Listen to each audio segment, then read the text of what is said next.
Salut à tous, c'est Axel de testmobile.fr. On est au MWC 2014 sur le stand de ZTE qui présente plusieurs terminaux, dont ici le ZTE Grand Memo 2 LTE.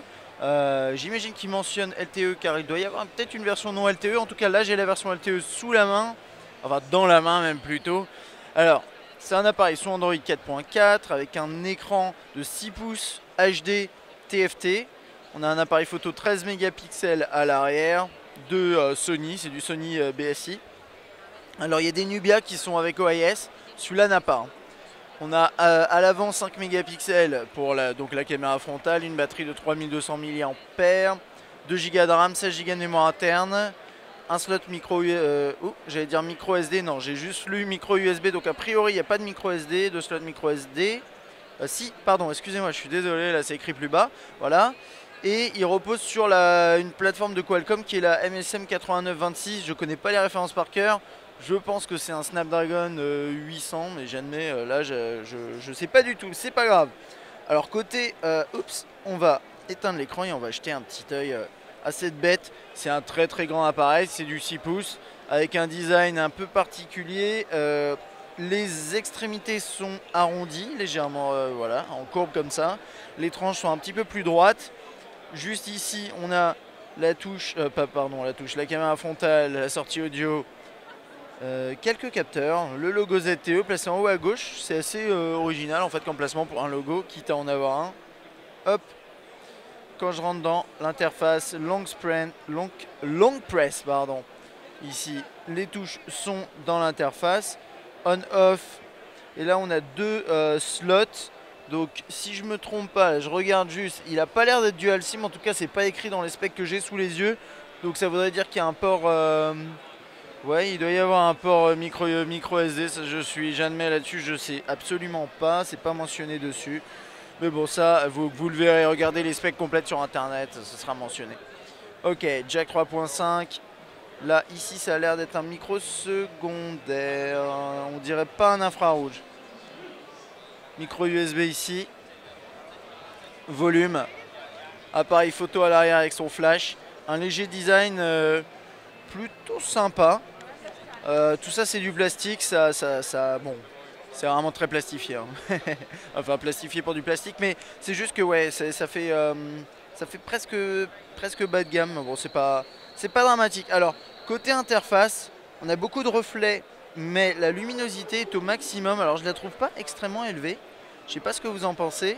Là, à la caméra, ça doit être un peu, ouais, ça doit être un peu galère de voir, mais je suis réglé à fond sur la luminosité.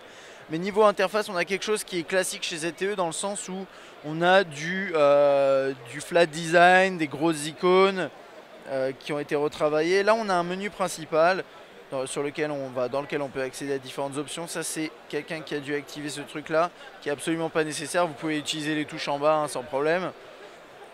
Hop, on va les contacts, tout ce qui est téléphonie, c'est une phablette. Hein, donc, et là ici j'ai l'impression que c'est une phablette avec surtout des gros boutons pour pouvoir bien la manipuler. Waouh. Alors là je suis en mode expert. Il me semble, si je me trompe pas, j'avais vu ça la dernière... Oula, il y a un certain temps déjà, mais c'est un certain temps. Je l'avais vu au CES. En fait le mode expert il permet aussi...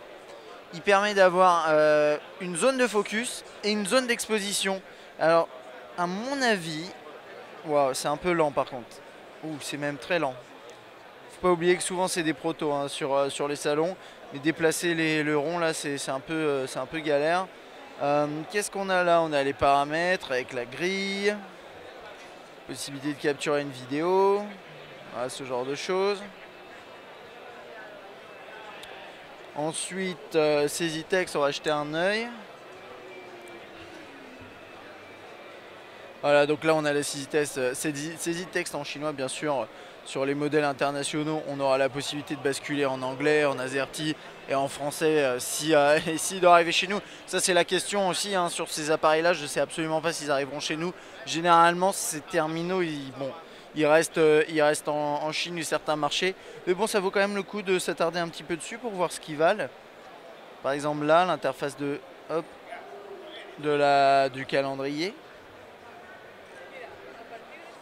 Qu'est-ce qu'il y a d'autre? Email, on va pas s'attarder là-dessus. Je vais juste voir s'il y a d'autres choses. Smart Remote, ok, donc a priori là-haut c'était pas un second micro, c'était un infrarouge, un port infrarouge, et visiblement Pile a un des gros partenariats partout dans le monde, parce que là on a ZTE mais on a aussi HTC, si je me trompe pas, on a aussi Samsung et LG, donc c'est une boîte qui cartonne, hein. Et c'est à peu près tout. Allez, la galerie, dernière chose. Ouais, une galerie qui est plutôt sympathique. Ok, bon, je pense que ça va être à peu près tout pour ce ZTE Grand Memo 2 qui je ne sais pas si, enfin, je ne sais pas s'il arrivera en France, mais en tout cas c'est un appareil haut de gamme quand même avec un grand écran chez ZTE et bon bah n'hésitez pas à laisser un petit commentaire pour donner votre avis sur le terminal et moi je vous dis à bientôt.